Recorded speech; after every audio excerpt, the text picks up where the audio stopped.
Salam sejahtera buat kita semua. Kami mengucapkan selamat datang kepada para direksi perusahaan tercatat serta seluruh tamu undangan acara Public Expose Live 2025.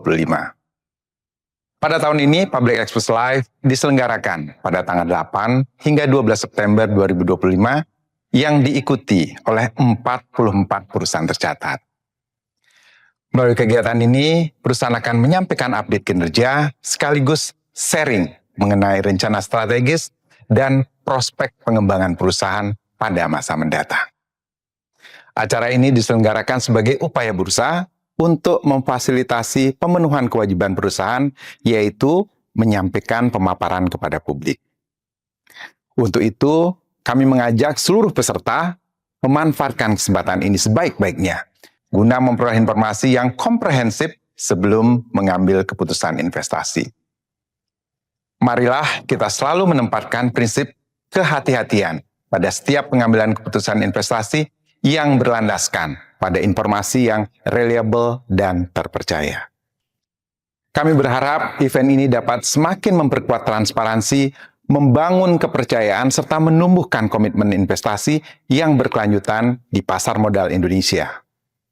Terima kasih atas perhatiannya dan selamat mengikuti acara Public Expose Live 2025. Maju terus pasar modal Indonesia. Selamat pagi Bapak Ibu, Assalamualaikum warahmatullahi wabarakatuh. Salam sejahtera untuk kita semua. Shalom, Om Swastiastu, Namo Buddhaya, salam kebajikan. Kami ucapkan terima kasih atas kehadiran Bapak dan Ibu dalam acara Public Expose Live 2025 dalam rangka 48 tahun diaktifkannya kembali pasar modal Indonesia. Dan perkenalkan, saya Fajar Wayong dari IDX Channel selaku host yang akan memandu sesi hari ini. Pada sesi Public Expose Live kali ini, Bapak Ibu sekalian akan diisi oleh PT TBS Energi Utama Tbk atau yang dikenal dengan kode perdagangan TOBA. Bapak dan Ibu, PT TBS Energi Utama Tbk telah tercatat di Bursa Efek Indonesia sejak 6 Juli 2012, di mana PT TBS Energi Utama Tbk bergerak di bidang usaha pertambangan batu bara sehingga perseroan masuk ke dalam sektor energi. Dan untuk mengenal lebih jauh profil perseroan, berikut sama-sama kita saksikan video company profile perseroan berikut ini. They say human brains are wired to fear change. But not ours. We embrace it. It's the oxygen we breathe, the energy running through our veins, the fuel to our action. It's in our nature, a calling, a sense of meaning, a drive to evolve, meant for the visionaries, the trailblazers, the problem solvers, those who choose to rise, just like us. Look at how much we've accomplished together this past year, advancing tomorrow's transition while placing our communities at its heart. In 2024, our work continued to break boundaries and transcend industries. We remain focused on achieving our TBS 2030 carbon neutrality goal, staying in line with Indonesia's net zero agenda.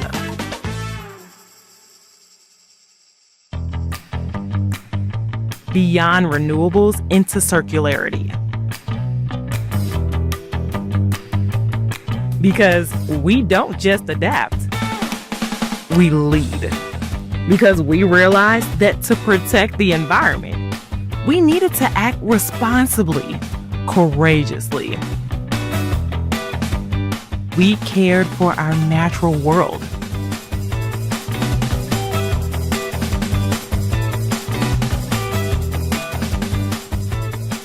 Made every resource count.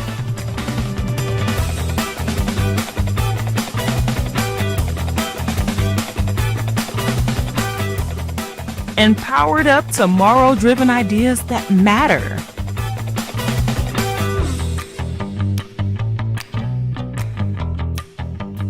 All in the name of change.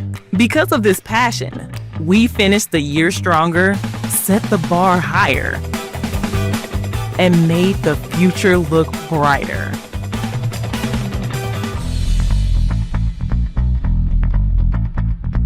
None of this would have been possible without putting our people first. Building leaders through real connections and systems that lift them up. We heard their voices. We raised each other's game. We celebrated our culture together in our own unique ways. We gave back to the communities where we live and operate.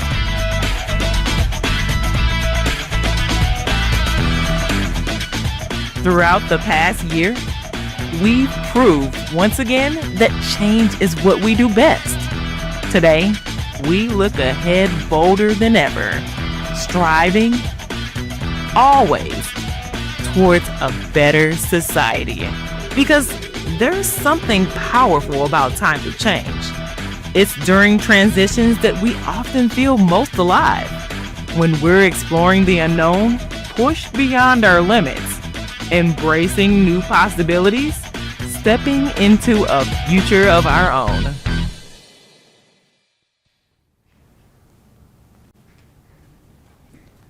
Baik, perlu kami ingatkan Bapak Ibu sekalian bahwa peserta Public Expose Live 2025 dilarang merekam dan menyebarluaskan sesi Public Expose ini tanpa izin resmi dari Bursa Efek Indonesia. Dan selanjutnya hadirin yang kami hormati, saat ini telah hadir di hadapan kita semua Bapak dan Ibu manajemen dari Perseroan, dan izinkan saya untuk menyapa selamat pagi kepada yang pertama Ibu Julie Oktarina selaku Director.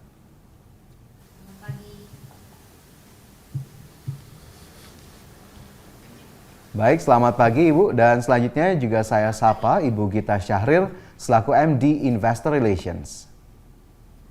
Selamat pagi. Baik, terima kasih Ibu, dan selanjutnya yang juga sudah hadir bersama kita hari ini Bapak Mirza Rinaldi Hippy, SVP Corporate Finance and Investor Relations. Selamat pagi. Baik, selanjutnya Bapak Nafi Ahmad Sentausa, SVP Corporate Strategy and Investor Relations. Selamat pagi. Baik, terima kasih Bapak Ibu sudah hadir bersama kita di sesi Public Expose pada pagi hari ini. Dan Bapak Ibu peserta, selama acara berlangsung jika ada pertanyaan kami persilakan untuk dapat menyampaikan pertanyaan melalui fitur Q&A yang tersedia di layar Zoom. Yang selanjutnya akan kami bacakan pada sesi tanya jawab setelah pemaparan dari Perseroan. Dan selanjutnya kita akan langsung saksikan bersama pemaparan dari Perseroan. Kepada Bapak dan Ibu manajemen kami, silakan. Oke, baik, selamat pagi. Assalamualaikum warahmatullahi wabarakatuh. Salam sejahtera untuk kita semua. Sebelumnya kami ucapkan terima kasih kepada Bursa Efek Indonesia yang telah memfasilitasi acara Pubex Live 2025.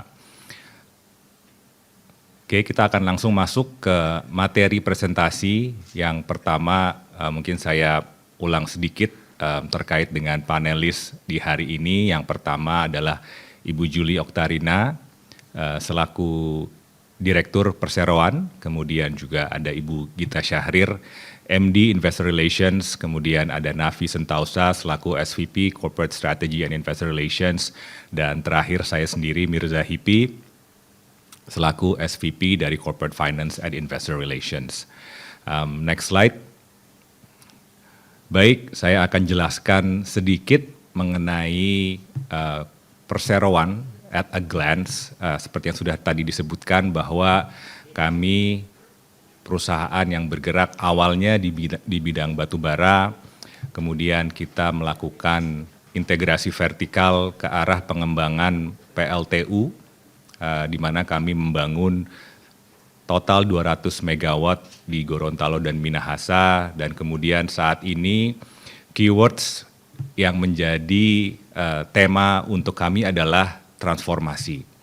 Maka untuk selama 20-30 menit ke depan kami akan menjelaskan sedikit mengenai apa yang sudah kami lakukan selama ini dan apa yang akan kami lakukan selama 5-10 tahun ke depan untuk lebih memberikan penjelasan yang lebih komprehensif kepada Bapak Ibu selaku pemegang saham. Jadi seperti yang kita lihat di layar, kita memiliki batubara IUP ada 3 di Kalimantan Timur dengan produksi rata-rata sekitar 2,5 sampai 3 juta ton per tahunnya, dan saat ini umur tambang kami menyisakan sekitar 2 sampai dengan 3 tahun untuk produksi. Setelah itu kami akan fokus kepada proses reklamasi dan juga revegetasi sesuai dengan peraturan yang berlaku. Kemudian yang kedua, aset PLTU kami, yaitu PT Gorontalo Listrik Perdana dan juga PT Minahasa Cahaya Lestari, saat ini posisinya sudah fully divested per bulan Maret 2025 dan bulan Mei 2025, sehingga saat ini posisinya sudah tidak ada di balance sheet kami lagi. Kedepannya kita akan fokus kepada apa yang kami namakan sebagai Sustainability Centered Future yang berbasis kepada 3 pilar, antara lain yang pertama di bidang waste management atau pengelolaan limbah, yang kedua di bidang renewable energy atau energi baru terbarukan, dan yang terakhir adalah EV ecosystem atau kendaraan listrik. Jadi per saat ini kami sudah beroperasi di 2 negara, Indonesia dan Singapura, dengan kurang lebih 1.800 employees yang berada di bawah TBS Group secara konsolidasi, dan secara asset value saat ini sekitar 800 USD 800 juta US dollar secara asset values. Nah, mungkin boleh ke next slide, di mana saya akan mencoba menceritakan sedikit mengenai proses transformasi TBS dari tahun ke tahun. Seperti yang tadi diketahui, kita sudah memulai bisnis batu bara dimulai 17 tahun yang lalu di tahun 2007-2028, lalu kami IPO di tahun 2012, dan saat ini masih beroperasi di Kalimantan Timur, 3 tambang kami. Namun demikian, ini kedepannya akan menjadi legacy bisnis kami. Dan manajemen sudah memutuskan untuk tidak akan menambah investasi apapun terkait dengan bisnis batubara coal mining. Kemudian di 2016-2017 kami beruntung bisa mendapatkan tanda tangan Power Purchase Agreement dengan PLN untuk 2 proyek, yaitu Sulut 3 di Minahasa dan juga Sulbagut 1 di Gorontalo. Per tahun 2021, despite COVID, kami alhamdulillah mampu menyelesaikan pembangunan kedua proyek kami masing-masing 100 megawatt di Minahasa dan juga di Gorontalo dengan baik. Perlu kami notes juga bahwa kami pernah memiliki kepemilikan minoritas di Paiton Energy, salah satu PLTU terbesar di Indonesia dengan kapasitas 2045 megawatt, di mana kami memiliki kepemilikan sebesar 5%, dan ini juga sudah kami divestasikan di tahun 2021 kemarin sebagai langkah awal, titik awal kami memulai proses transformasi kami. Di mana di tahun tersebut juga kami menginisiasikan apa yang kami sebut sebagai TBS 2030 dengan target karbon netral di tahun 2030. Kemudian di paling bawah terlihat di tahun 2025 kami sudah berhasil mendivestasikan 2 aset kami, MCL dan GLP, dan di saat yang bersamaan kita akan fokus ke layar yang di sebelah kanan, yaitu Company Centered on Sustainability Future. Yang pertama terkait dengan kendaraan listrik atau electric vehicles, di mana kami memulai dengan joint venture bersama Goto pada bulan November 2021, dan selama 2 tahun kami memulai apa yang kami namakan sebagai pilot project, di mana kami mendapatkan banyak sekali data untuk kami lebih bisa mengembangkan produk kami, yaitu Electrum.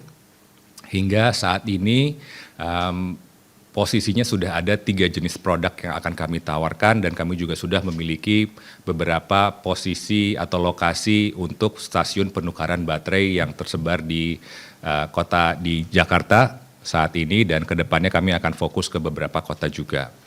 Kemudian yang terakhir adalah terkait dengan bantuan atau kerjasama finansial blended concessional financing dari Asian Development Bank yang kami tanda tangani di bulan Desember 2024. Ini juga merupakan satu langkah maju yang menurut kami ini sangat-sangat penting buat kami, karena kami memiliki kepercayaan dari perusahaan setingkat regional terutama di Asia dengan ADB, di mana mereka memberikan blended concessional financing bersama dengan PT DBS Bank Indonesia. di mana kami bisa menggunakan Prosytia ini untuk lebih mengembangkan bisnis EV ekosistem kami ke depan. Kemudian yang berikutnya terkait dengan pengembangan energi baru terbarukan, di mana alhamdulillah per bulan Januari kemarin kami sudah berhasil memasuki tanggal operasi komersial atau COD untuk proyek kami di Lampung 6 MW.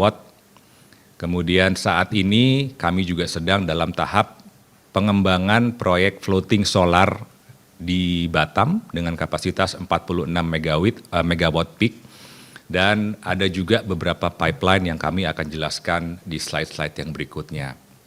Dan yang terakhir adalah inisiasi kami di bidang waste management yang dimulai di bulan Agustus tahun 2023 dengan akuisisi Asia Medical Enviro Services.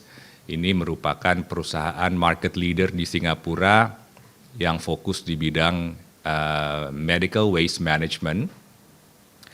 Kemudian kami lanjutkan dengan akuisisi PT Arah Environmental Indonesia dengan bisnis yang serupa dengan Asia Medical, saat ini fokus di pengelolaan sampah medis. Dan yang terakhir yang paling signifikan adalah kami menyelesaikan akuisisi Sembcorp Environment di Singapura. Mereka adalah market leader di bidang domestic municipal waste dengan market share sekitar 30-40%, di mana khususnya untuk bisnis Sembcorp Environment ini kami sedang melakukan transformasi dan juga rebranding menjadi Cora Environment. Kemudian ada juga angle waste to energy, di mana kami menjual steam kepada Sembcorp Group selama 20 tahun yang nanti masing-masing dari lini bisnis ini akan kita jelaskan di slide-slide yang berikutnya. Oke, next slide. Kemudian tentunya terkait dengan manajemen, pertumbuhan dan strategi kami tentunya didukung oleh struktur manajemen yang mumpuni. Berdasarkan RUPS yang kami lakukan di 2025 ada penambahan 2 anggota komisaris independen perseroan, yaitu Ms. Frances Kang dan juga Ibu Yasmin Wiryawan. Tentunya langkah ini dilakukan untuk memperkuat kapabilitas perseroan untuk melakukan eksekusi rencana-rencana transisi perseroan dan juga melakukan pengawasan yang ketat dari sisi BOC dan eksekusi dari sisi Board of Directors. Mungkin satu hal yang perlu saya notes juga adalah apabila dilihat komposisi women in leadership position saat ini tidak hanya tercermin di anggota BOC maupun BOD, tetapi secara grup juga kami dengan bangga dapat menyampaikan ada sekitar 42% women in leadership position di TBS secara grup saat ini. Oke, next slide. Oke, ini terkait dengan arah ataupun strategis visi perusahaan ke depan. Transformasi bisnis kami saat ini berfokus kepada 3 sektor yang di sebelah kanan. Sementara kalau apabila dilihat di sebelah kiri, our legacy business di bidang coal mining maupun coal fire power plant saat ini memiliki market comparables yang cukup rendah. Sementara kalau kita lihat di sebelah kanan, market comparables untuk lini-lini bisnis yang akan kita fokuskan itu memiliki comparables yang cukup tinggi antara 9 sampai 20 kali trading at mostly Asian, Europe, and American equity markets. Sehingga kami memiliki keyakinan saat ini kami sedang dalam tahap transisi di mana ESG re-rating proses sedang berjalan. Jadi 3 pilar ini yang akan kami proactively pursue ke depannya, yaitu di bidang renewable energy, tentunya dengan adanya healthy pipeline yang cukup sehat di TBS Energi yang sesuai dengan RUPTL yang sudah berjalan saat ini. Kemudian dari sisi waste management kami sangat percaya bahwa saat ini sampah sudah menjadi masalah nasional yang perlu cara-cara atau solusi-solusi yang efektif dalam hal penyelesaian mengenai sampah ini. Dan yang terakhir, electric vehicles, di mana penetrasi kendaraan listrik khususnya motor saat ini masih cukup rendah, sehingga kami melihat masih banyak sekali addressable market yang bisa kami touch untuk industri kendaraan listrik di Indonesia. Nah, untuk selanjutnya dari masing-masing pemaparan visi bisnis, saya akan serahkan ke rekan saya, Bapak Nafi Ahmad Sentosa untuk melanjutkan. Silakan Pak Nafi. Terima kasih Pak Mirza, selamat pagi Bapak dan Ibu. Mungkin untuk melanjutkan pemaparan dari Pak Mirza terkait dengan strategi arah perusahaan, di sini saya akan coba memberikan gambaran kinerja operasional untuk dua segmen bisnis yang menjadi target perseroan ke depannya, jadi untuk waste management dan juga renewables. Mungkin untuk yang pertama terkait dengan waste management, sebagaimana telah kami sampaikan di paparan sebelumnya, kami saat ini memiliki 3 anak usaha di bidang waste management. Jadi ada Cora Environment, previously known as Semwaste.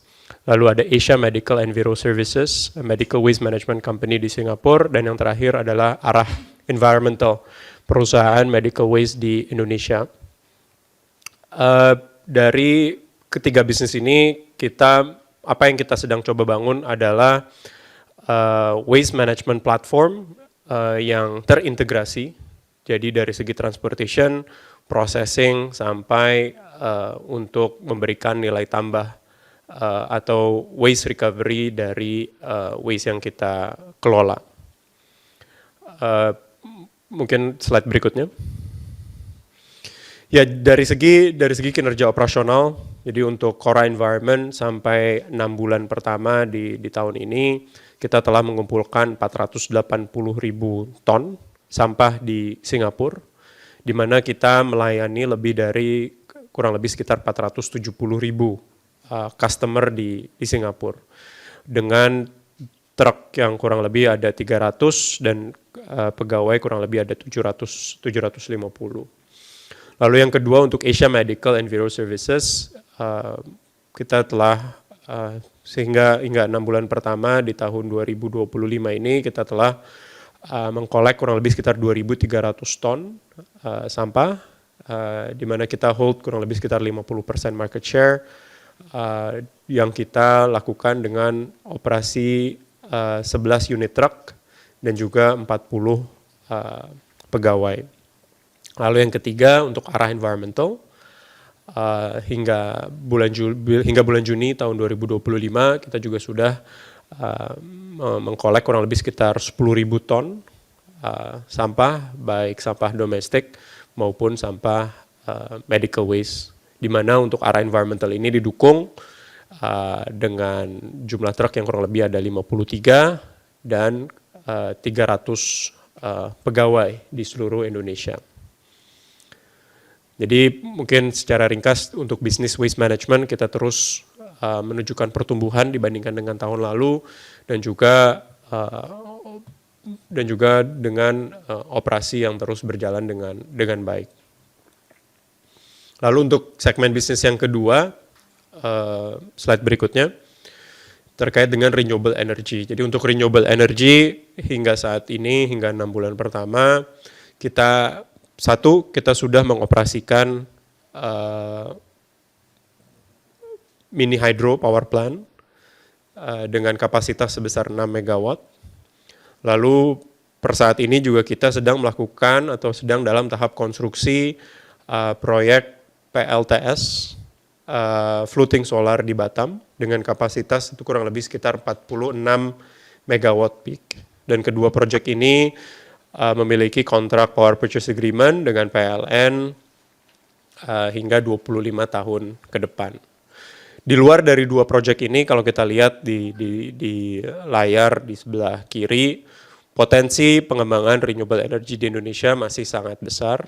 Jadi memang untuk kedepannya kita masih mencoba untuk push this particular business segment untuk kita terus bisa mengembangkan jumlah total kapasitas yang kita operasikan. Terkait dengan pipeline, mungkin kalau kita bisa lanjut ke slide berikutnya. Jadi antara tahun ini hingga tahun 2029, total pipeline yang kita sedang coba push untuk segmen solar atau PLTS, untuk segmen angin, dan juga segmen hydro itu totalnya kurang lebih mencapai 600 megawatt atau to be exact sekitar 594.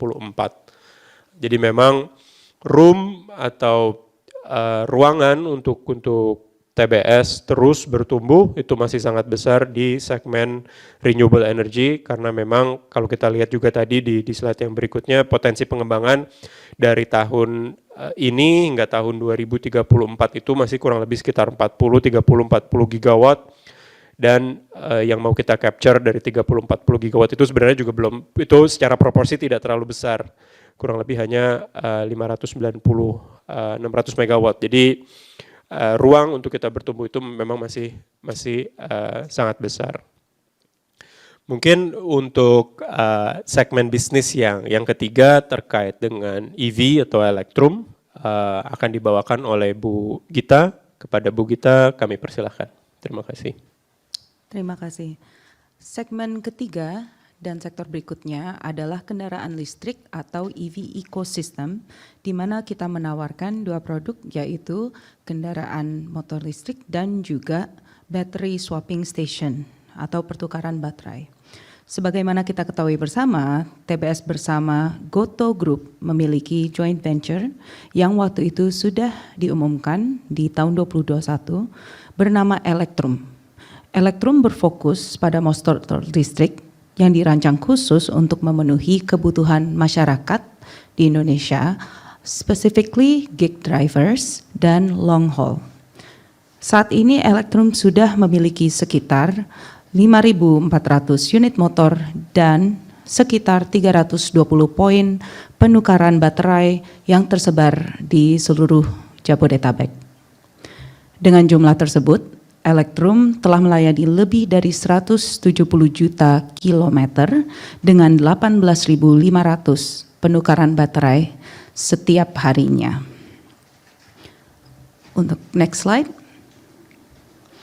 Karena itu kita percaya Elektrum memiliki potensi pertumbuhan yang sangat besar, di mana saat ini karena bisnis konsep kita adalah B2B, kita berfokus pada pengguna untuk komputer jarak jauh, gig riders, dan mitra ride hailing. Dengan berfokus pada segmen ini, seperti dilihat di graf, Elektrum memiliki potensi untuk merealisasikan peluang bisnis sampai dengan 7 miliar US dollar per tahun melalui penjualan motor listrik dan juga pengelolaan infrastruktur baterai. Elektrum saat ini tidak hanya melayani mitra ride hailing dari Gojek, namun kita juga melayani Grab, kedua raksasa ride hailing di Indonesia. Saat ini kedua ride hailing telah menggunakan kendaraan motor listrik sejumlah 20.000 unit karena mereka memang ada internal goal untuk electrification, yang mana sekitar 25% dari motor EV aktif mereka tersebut adalah unit Elektrum. Untuk slide berikutnya, saya akan berikan ke Ibu Julie Oktarina. Silahkan, Bu. Terima kasih. Baik, kami lanjutkan untuk capaian keuangan perseroan pada semester pertama tahun 2025. Seperti kita lihat di layar, pendapatan perseroan pada semester 1 2025 turun 31% dibandingkan periode yang sama tahun sebelumnya di angka 172.212.000 US dollar. Hal ini disebabkan karena adanya penurunan harga batu bara yang terus menurun yang dimulai dari sejak semester kedua 2024. Selainnya itu, pendapatan perseroan ini juga walaupun adanya tekanan harga batubara, penurunan dari sektor batubara, tetapi kita bisa sampaikan bahwa pendapatan dari lini bisnis baru perseroan, yaitu waste management, mengalami peningkatan hingga 4 kali lipat. Selain itu, kami bisa sampaikan pada semester 1 2025 ini terdapat rugi akuntansi sebesar 96.870.000 US dollar yang merupakan kerugian non-cash dan bersifat one-off, hanya satu kali saja akibat adanya divestasi 2 PLTU yang tadi sudah dijelaskan oleh Bapak Mirza di awal. Tetapi adanya divestasi PLTU ini walaupun menyebabkan kerugian non-cash, tapi secara posisi kas perusahaan itu akan menambah kas perseroan di 123 juta yang akan kami gunakan untuk pengembangan bisnis ke depan agar bisa lebih cepat terrealisasi. Oke, slide berikutnya. Nah, untuk selanjutnya kami bisa sampaikan terkait dengan revenue berdasarkan bisnis segmen. Seperti tadi saya sampaikan bahwa revenue waste management naik 4 kali lipat, seperti bisa kita lihat di tabel bagian kiri atas. Di sini apabila kita bandingkan dengan periode 1 tahun sebelumnya, ini kita memang turun 31%, di kontribusi utamanya adalah penurunan revenue di sektor batubara. Tetapi untuk segmen waste management ini naik di angka sehingga memberikan kontribusi di 53,2 juta dolar. Dan untuk di bagian bawahnya juga terreflect dari EBITDA adjusted yang bisa dibukukan mengalami penurunan sebesar 75% dibandingkan periode sebelumnya, di mana penurunan terbesar adalah di coal mining, di bisnis batubara, coal mining, coal train, dan power generation. Sementara untuk di waste management ini sudah bisa menghasilkan EBITDA positif sebesar 7,4 juta.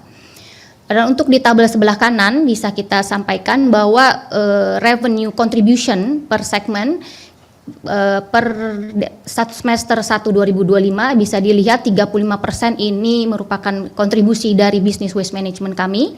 Dan kedua memang masih ada coal trading dan coal mining revenue masih kita dapatkan sebesar kurang lebih di 53% untuk keduanya. Dan untuk electric vehicle juga bisnis baru ini juga sudah bisa menghasilkan kontribusi positif revenue di 2%. Dan untuk power generation ini hanya merupakan rekap revenue yang sebelum didivestasi. Dan selainnya untuk others ini di 2%. Jadi kami sangat yakin bahwa langkah kami untuk bertransformasi menuju 3 bisnis utama kami ini merupakan langkah yang tepat dan dapat direalisasikan, dan juga ini mengurangi ketergantungan perseroan terhadap fluktuasi harga komoditas batubara. Demikian yang bisa kami sampaikan pada paparan Pubex hari ini. Selanjutnya kami kembalikan kepada moderator. Terima kasih. Baik Bapak dan Ibu, kami ucapkan terima kasih atas pemaparan yang telah diberikan, dan saat ini langsung saja kita akan memasuki sesi tanya jawab, dan kami telah melihat ada sejumlah pertanyaan yang masuk dan akan kami coba bacakan satu persatu, dan izin untuk bisa langsung direspon Bapak dan Ibu. Kita ke pertanyaan pertama, ini datang dari Aldebaran Martimo Harli sebagai investor. Selamat pagi Mas Aldebaran. 2 poin pertanyaan yang diajukan. Yang pertama, dalam materi paparan publik, Toba merencanakan pembangunan PLTB. Apakah dapat dijelaskan kembali berapa porsi kepemilikan Toba dalam proyek tersebut dan bagaimana progresnya sampai dengan saat ini? Sementara poin kedua, bagaimana rencana jangka panjang Toba dalam melihat persaingan di dunia usaha EBT? Misalnya dalam produsen kendaraan listrik sudah ada pesaing yakni Indika Energy dan lain-lain. Kami persilakan Bapak Ibu untuk bisa menjawab pertanyaan yang pertama. Baik, selamat pagi. Terima kasih atas pertanyaannya. Mungkin saya coba jawab yang pertama terkait dengan pembangunan PLTB. Saat ini progresnya, jadi kalau saya mungkin kasih background sedikit, di tahun 2020 kemarin sebenarnya kami sudah pernah ikut tender atau RFP PLN, di mana pada saat itu kami merupakan single bidder dan harus di retender. Namun demikian proses retendernya itu baru berjalan kembali di tahun 2023, dan posisi saat ini statusnya masih menunggu proses lebih lanjut dari PLN, dan kami masih yakin kami masih akan terus memiliki kepercayaan yang tinggi terhadap proyek ini, dan kami akan submit tender apabila nanti prosesnya akan dibuka kembali. Terkait dengan kepemilikan yang kami bisa disclose adalah kami berencana untuk menjadi pemilik saham mayoritas untuk proyek PLTB ini, karena memang sesuai dengan PPA yang sebelum-sebelumnya ada mandatory partner yang harus kita take into account. Namun kami akan tetap menjadi porsi pemegang saham mayoritas untuk pertanyaan nomor 1. Kemudian untuk poin nomor 2, terkait dengan persaingan usaha di EBT maupun di kendaraan listrik, dapat kami sampaikan kue untuk baik di kendaraan listrik maupun EBT itu masih sangat besar, seperti yang sudah tadi tertera di RUPTL. Tahun ini ada sekitar 34 gigawatt potensi yang sudah masuk di RUPTL, dan ini merupakan kue yang sangat besar yang saya pikir peluang untuk kita bersaing masih cukup terbuka. Dan seperti yang sudah dilihat juga di pemaparan kami memulai dengan sangat diligent proyek-proyek kami, dimulai dengan pembangunan mini hydro kami 6 megawatt yang sudah selesai, dan saat ini kami sedang membangun 46 megawatt peak di Batam yang targetnya akan selesai di tahun depan, sehingga kami masih melihat banyak sekali peluang usaha untuk di energi EBT. Dari sisi kendaraan listrik, ini juga saat ini tidak ada pemain besar yang masuk, dan kami memang sangat fokus tidak hanya di satu sisi saja, tapi juga memang kami berpikir sebagai satu ekosistem di mana end-to-end untuk penyediaan fleets, tapi juga kami fokus untuk penyediaan infrastruktur battery swapping stations atau penukaran baterai. Jadi, dan yang terakhir mungkin dari sisi target market, kami agak sedikit berbeda, kami memiliki fokus kepada B2B, di mana saat ini the two biggest ride-hailing company, Gojek dan Grab, sudah menjadi klien kami. Mungkin ada yang mau ditambahkan, Mbak Gita, silakan dari sisi EV. Terima kasih. Kalau dari sisi electric vehicle, dilihat dari awal tahun 2024, kenaikan kita sebenarnya pertumbuhannya hampir 90%. Dan ini sekali lagi karena momentum adopsi electric vehicle untuk mitra B2B kita. Infrastruktur battery swapping station kita juga naik 150%, dan saat ini sudah lebih dari 21.000 transaksi per hari. Ini mungkin karena memang berbeda dengan players yang lain, kita fokus di B2B yang saat ini membantu kita untuk penetrasi market electric vehicle. Mungkin dari itu kita akhirnya sukses mendapatkan concessional financing dari Asia Development Bank. Terima kasih. Baik, terima kasih Bapak dan Ibu atas jawaban dari pertanyaan yang tadi diajukan oleh Aldebaran begitu ya. Kita berlanjut ke pertanyaan berikutnya dari Kevin selaku investor. Apakah ada ekspansi menuju renewable energy selain sampah? Dari mana modal ekspansi menuju lini bisnis tersebut dan bagaimana timeline-nya? Silakan. Ya, mungkin saya bisa bantu jawab. Jadi sebenarnya ekspansi menuju renewable energy yang dilakukan oleh Toba itu mainly justru di luar dari sampah. Jadi udah dari beberapa tahun yang lalu memang kita ingin mengembangkan renewable energy, dan sebagaimana tadi dipaparkan dari segi segmen renewable kita ada PLTS atau pembangkit listrik tenaga surya, lalu ada wind dan juga ada hydro. Jadi malah dari tadi 600 megawatt pipeline sampai tahun 2029 itu semuanya tidak terkait dengan sampah. Untuk terkait dengan permodalan, tentu sebagai perusahaan publik dan terbuka kita memiliki berbagai macam options. Ada financing dari bank, kita juga bisa look at debt capital markets, issuance dari bonds, atau juga terus kita bisa mengeksplor equity, additional equity untuk modal ekspansi menuju bisnis-bisnis tersebut yang tentunya terus kita evaluasi depending on progress dari masing-masing pipeline. Dari segi timeline mungkin tadi udah dipaparkan juga tahun ke tahun sampai tahun 2029. Terima kasih. Mungkin Bu Julia ada yang mau ditambahkan? Baik, cukup berarti ya Bapak Ibu ya. Kita bergeser ke pertanyaan berikutnya. Dari Akbar Amrullah, apakah Danantara masuk ke Toba? Silakan Bapak Ibu. Ya, mungkin saya jawab untuk pertanyaan ini perlu kami sampaikan bahwa Danantara tidak memiliki keterkaitan apapun dengan TBS, baik dari sisi operasional maupun dari kepemilikan. Baik, terima kasih Ibu Juli atas jawaban yang disampaikan. Kemudian pertanyaan keempat ini kurang lebih ternyata masih sama dari Mas Akbar Amrullah. Apakah perusahaan ada corporate action yaitu akuisisi? Silakan Bapak Ibu.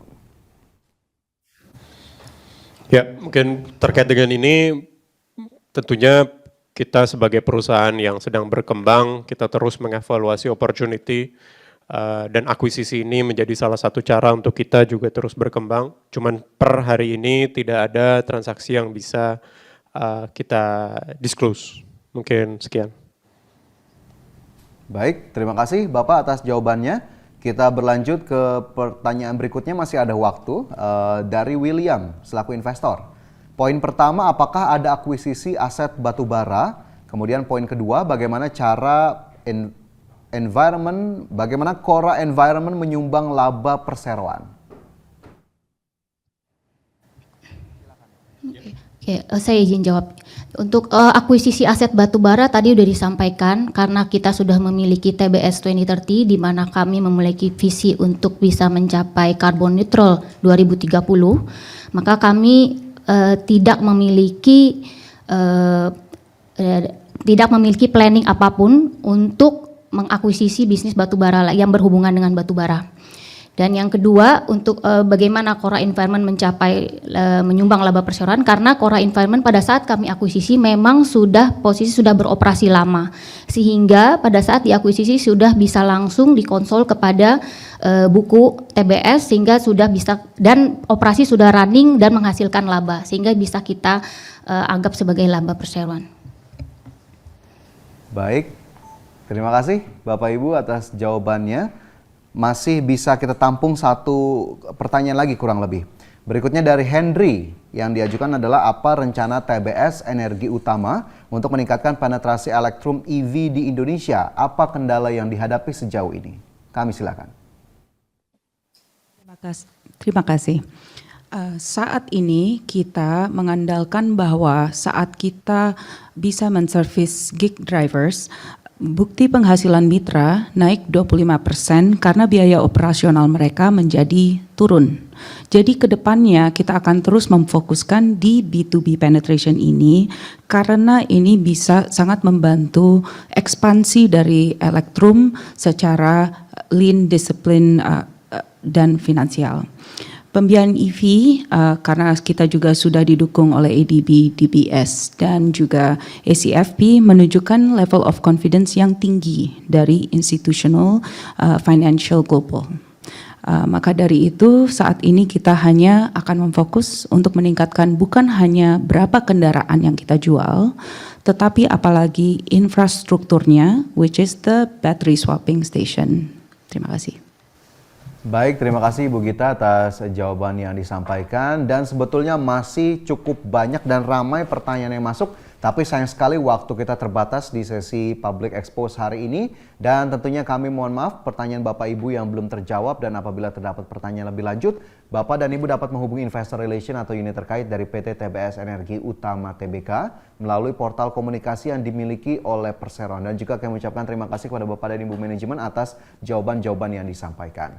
Dan sebelum kami tutup, kami persilakan kepada Ibu Julie Oktarina selaku Director untuk memberikan closing statement yang disampaikan kepada publik. Kami silakan.